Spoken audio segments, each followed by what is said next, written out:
வயதுடைய ஒரு மனிதரின் இதயத்தில் ஆபரேஷன் நடந்தது.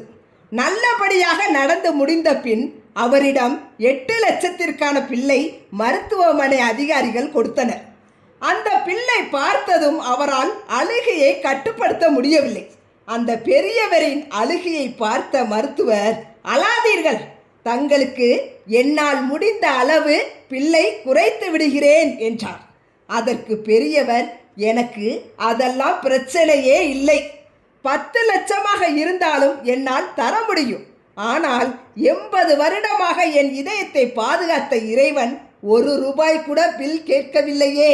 இவ்வளவு நாள் இதனை உணர்ந்ததே இல்லை. இப்போது உணர்ந்த போது கண்ணீர் வருகிறது. 3 மணி நேரம் மட்டும் நீங்கள் பாதுகாத்ததற்கு 8 லட்சத்திற்கு பில். எல்லாம் வல்ல கடவுள் கருணையும் அன்பையும் நினைத்து அழுது விட்டேன் என்றார். நமக்கு கிடைத்த வாழ்க்கை எத்தனை பேருக்கு கிடைக்கவில்லை என உணர்ந்தால் நாம் தினமும் இறைவனுக்கு நன்றி சொல்வோம்.